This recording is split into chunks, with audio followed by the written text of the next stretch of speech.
Greetings, my name is Kathleen, and I have a story to share that remains vivid in my memory from a few months ago. I feel compelled to narrate this incident to shed light on recognizing toxic behavior and the importance of standing up against it. I'm 31 years old, and my immediate family consists of my 34-year-old husband, Anthony, and our kid. Anthony and I, high school sweethearts, tied the knot at a young age. Despite pursuing college in different states, our relationship remained robust. Next month, we'll be celebrating our 13th year together, though regrettably my mother-in-law, Carol, won't be invited. From the beginning, Carol harbored a dislike for me. With 2 sons, she'd always indulged and spoiled them since their infancy. In her eyes, no one was worthy of her precious boys. As they matured, Carol's overbearing tendencies became problematic for her teenage sons. Dating and socializing with girls outside of school were forbidden.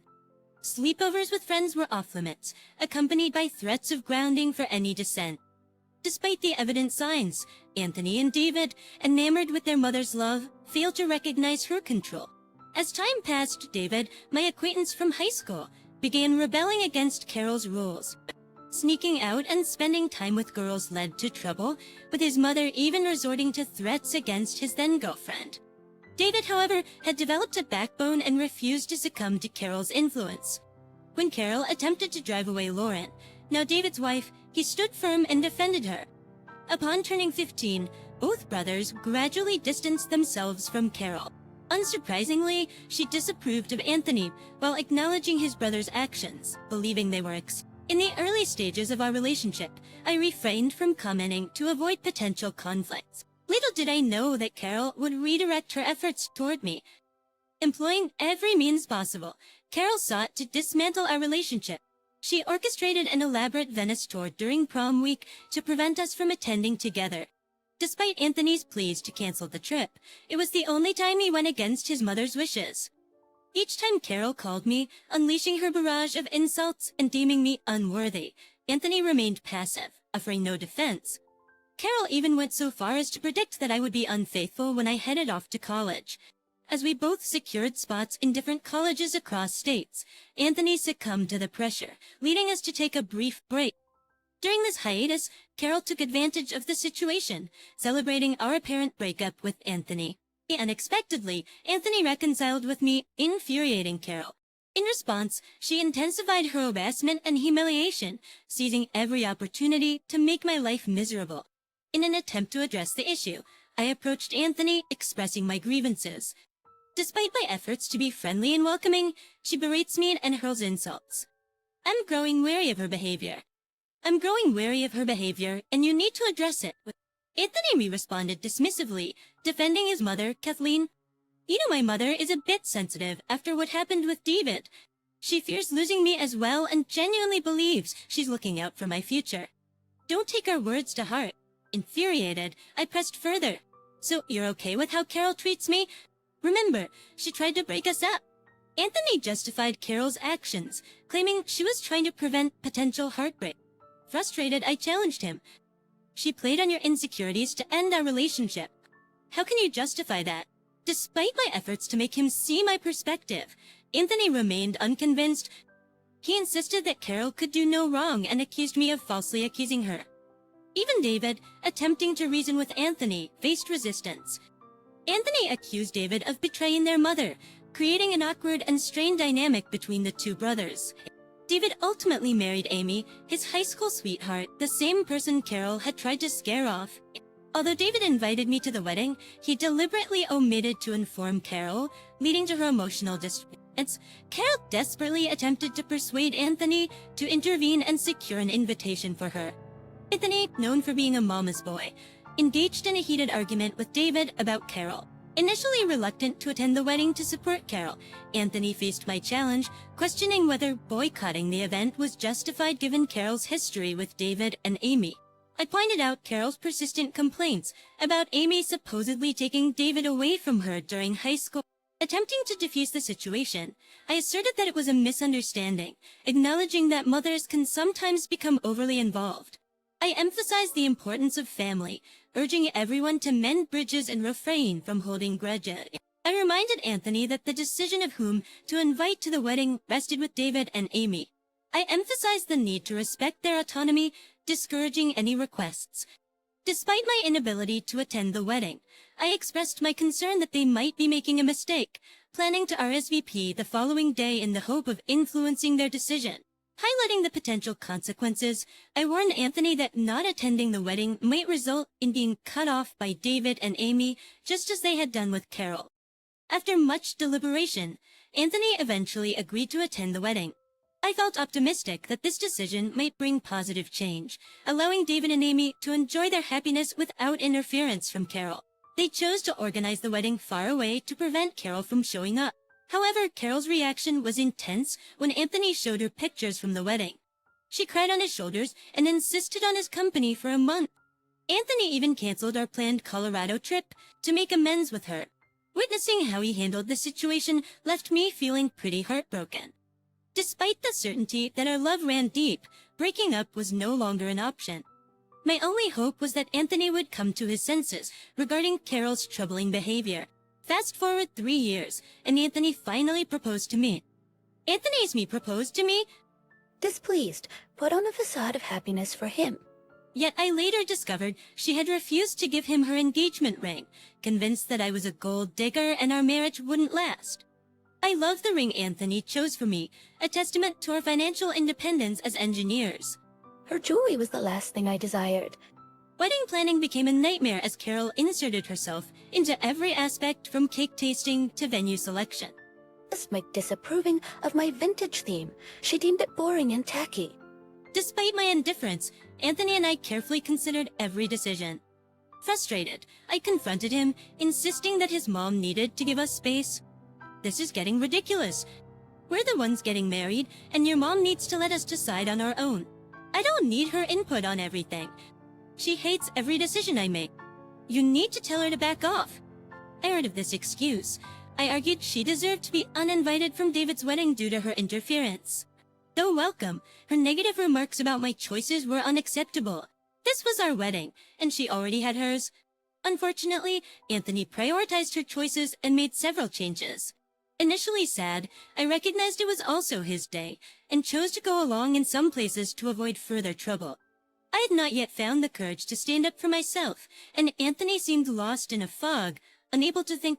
The wedding turned into another disaster when Carol showed up in a white dress so sparkly and lacy that it resembled a bridal gown.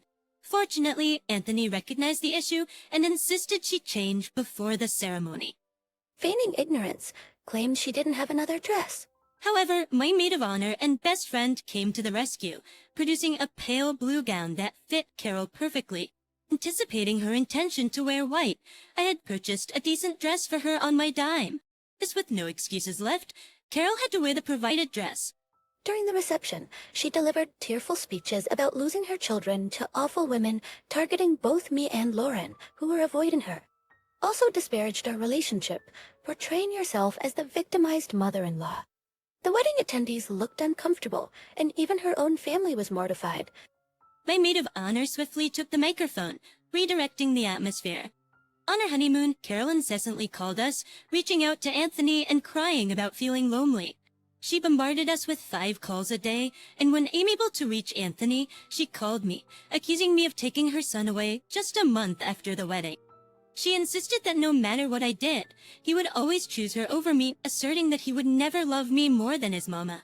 Attempting to reason with her, I explained that we were on our honeymoon and she needed to stop calling us so frequently. When Anthony's phone died, he went back to our room to charge it, emphasizing that there was no intention of keeping him away from her. Kathleen, it's clear to me how driven you are by greed. You are driven by greed. Your sole focus is on extracting money from him, ignoring the fact that he supports me financially and genuinely cares for me, something he's been doing since his father passed away a decade ago. Carol, you may be his mother, and it's natural for him to support you, but I am financially stable on my own and have no interest in his money. Stop falsely accusing me of trying to exploit him. At station, enough with your baseless accusations. You might deceive him, but I see through your intentions. Hand over the phone to my husband. I need to speak with him urgently. During our honeymoon, I endured numerous conversations like this with Kathleen. When we returned home, dealing with her incessant crying became a daily struggle, all because we didn't take her along. Even now, she scolded my husband for going without her. Anthony, as always, did his best to console his mother, overlooking my concerns.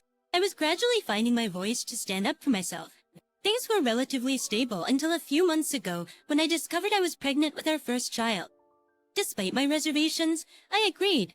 However, instead of joy, Carol reacted with tears and accusations. She accused me of trapping him with a baby, insinuating that I had cheated on Anthony. Despite my husband's attempts to calm her, she remained obstinate. I grew weary of her dramatic outbursts, which persisted for 3 weeks before she decided to visit us. Carol arrived unannounced, seemingly happy about our baby, showering me with gifts. Anthony was relieved, thinking Carol had finally accepted our child. The truth, however, was far from that. I felt a sense of unease about Carol's newfound happiness and decided to approach the situation cautiously. In the evening, she offered to make us tea, claiming it would help warm me up as the weather was getting chilly. Anthony appreciated her gesture, giving me a triumphant look as if to say, "I told you so." Choosing not to dismiss my concerns, I excused myself and went to the kitchen to check on Carol. I observed her preparing tea and adding something from a carton. Both my husband and I are lactose intolerant, using a specific brand of oat milk for our tea. However, Carol was using a different carton that caught my attention. She used oat milk for 1 cup, but opted for the suspicious carton for the other. Initially, I assumed she was merely using a different type of vegan milk for variety. Despite this, my unease persisted when she handed me the suspicious mug. Feeling a sudden panic, I impulsively switched my husband's cup with mine when they weren't looking. We drank our tea, and throughout the evening, Carol seemed to smirk at me from across the couch. Fortunately, nothing untoward happened for the remainder of the night. However, in the early hours of dawn, I heard my husband vomiting in the bathroom. He made several trips, and the noise woke me up. After a while, I saw him lying on the living room couch in pain. Concerned, I approached him and inquired about his condition. Emerging from room, looked worried at the sight of Anthony's distress, breaking into an ugly cry. It suddenly dawned. The doctor expressed disappointment and informed us that Anthony needed to be hospitalized for a day. After the doctors left, Anthony seemed troubled. The fog in his mind began to clear, and he questioned Carol about why she used milk in his tea, knowing about his allergy. He pointed out that their household didn't even have cow milk, and Kathleen didn't consume it either. Carol insisted that she didn't intend to harm Anthony, claiming she was aware of his milk allergy. Anthony was perplexed and demanded an explanation. Carol continued sobbing in a corner, prompting me to reveal the truth. I explained that Carol brought cow milk into their home, not for Anthony, but for me. It was not meant for him to consume, and I had switched their cups when Carol wasn't looking, prioritizing the health of their child. It turned out to be the right decision. Anthony, shocked and disbelieving, accused me of lying. He couldn't fathom why Carol would want to hurt him and their child. I urged him to ask Carol for an explanation, emphasizing that I had taken precautions to safeguard him and their child's health. Carol erupted into a cacophony of wails and screams, reaching such a fever pitch that a nurse had to usher her out, a move no one objected to at that point. Anthony, visibly shaken and traumatized by Carol's actions, apologized profusely and pledged to keep her out of our lives. Witnessing Anthony's pain, I offered comfort as best I could and took him home the following day. During his hospital stay, I seized the opportunity to change the locks on our house. Anthony called Carol, firmly informing her that we were cutting all contact with her for good. This decision triggered more cries and pleas from her, insisting that, as his mother, he couldn't sever ties. Carol confessed her motivations, admitting that she sought to hurt me and make me suffer because she felt neglected. We changed the locks to prevent her from entering our home, and when she attempted to force her way in, we called the authorities. Blocking her on phones and social media, we informed our extended family about the situation, and their unanimous disapproval further isolated Carol. After discussing her actions and reviewing evidence from security cameras and her confession to the doctor, we successfully obtained a restraining order against her. Though she tried to gather information, none of our extended family entertained her demands. We withdrew financial support, prompting her to secure a job at Walmart to support herself. Gradually rebuilding our relationship with David and Lauren, Anthony and David resolved their issues through a heart-to-heart conversation. Lauren and I, already good friends, strengthened our bond further. My husband, having come to his senses, shielded me from Carol's influence, and we eagerly anticipated the arrival of our child, with an agreement not to allow Carol any relationship with our future family. Once enjoying the newfound peace in our household after Carol's departure, we considered moving to David City after our child's birth. Because uncertain about the future, we remained positive that we would overcome any challenges together.